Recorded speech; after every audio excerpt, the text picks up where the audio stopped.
नमस्कार मित्रों, मैं हूं डॉक्टर हरिनिवास। चैनल का नाम है संस्कृत साहित्य एवं संस्कृति। बड़ा ही सुंदर श्लोक आपको सुना रहा हूं।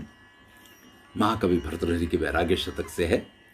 निवृत्ता भोगेच्छा पुरुष बहुमानो विगलिता समानः स्वर्याता सपदि सुहृदो जीवित समाः शनैर्यष्ट्युत्थानं घनतिमिरुद्धे च नयने अहो धृष्टः कायः तदपि मरणापाय चकितः। भैया, प्राण इतने प्यारे होते हैं लोगों को कि मरने की बात से तो बस। महाकवि भर्तृहरि कहते हैं कि अब किसी भी भोग की इच्छा नहीं रही है, क्योंकि इंद्रियों में कोई संबल ही नहीं है। इंद्रियों में कोई शक्ति हो तब तो आप कोई भोग करेंगे। जीभ से अगर खाते हैं तो टेस्ट ही नहीं आता है, नाक से सूंघते हैं तो सुगंध नहीं आ रही है, आंख से देखना चाहे दिखाई नहीं दे रहा है, कान से सुनाई नहीं दे रहा है, यानी कोई इंद्रियां तो आपका साथ नहीं दे रही हैं। तो आप भोगों की इच्छा रखो भी तो कैसे रखो? तो कहते हैं कि भोगों की सभी इच्छाएं निवृत्त हो गई हैं, क्योंकि अब कोई इंद्रियां साथ ही नहीं दे रही हैं। मन में पुरुषत्व का भाव भी खत्म हो गया कि अरे, जो जवानी में होता है, जवानी में हर व्यक्ति को ये लगता है कि मेरे जैसा तो कोई नहीं। इस संसार में सबसे श्रेष्ठ, सबसे सुंदर, सबसे बुद्धिमान, सबसे गुणवान, हर तरीके से श्रेष्ठ तो मैं ही हूं। आज तो वो भी अभिमान नहीं रह गया, वो भी खत्म हो गया। अरे, जो अपने साथ के लोग बाग थे, देखा रोज समाचार मिलता है कि आज वो चले गए, आज वो चले गए, आज उनकी टिकट कट गई, आज उनका अंतिम संस्कार हो गया। तो जो अपनी उम्र के लोग बाग थे, उनमें से अधिकांश लोग स्वर्ग की यात्रा कर चुके हैं, और जो हमारे मित्र जिंदा हैं वो सिर्फ कहने भर के लिए जिंदा हैं।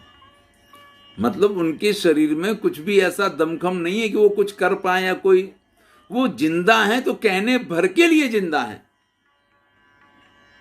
हमारी भी हालत कैसी है कि जैसे तैसे लकड़ी पकड़ के उठा जाता है, खड़ा हुआ जाता है, चलने में तो बिल्कुल ऐसा लगता है कि वो स्वर्गवासी नानी याद आ जाए।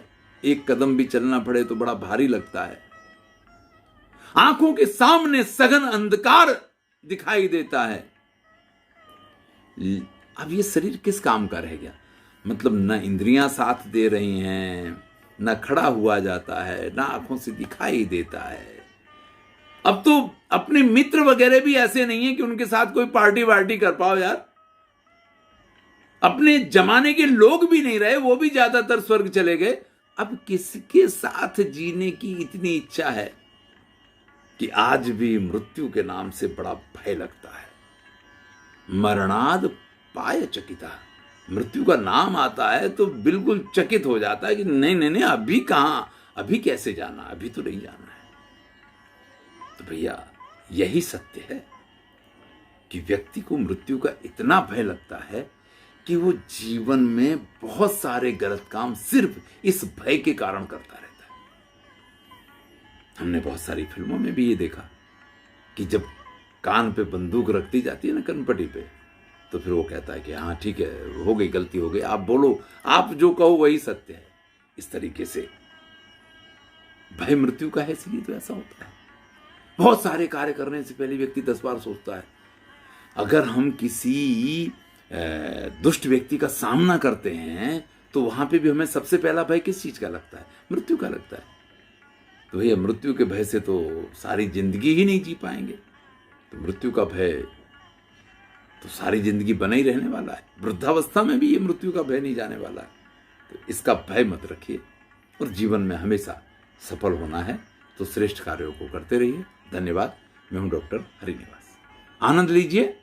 अच्छा लगे तो मित्रों के साथ शेयर कीजिए।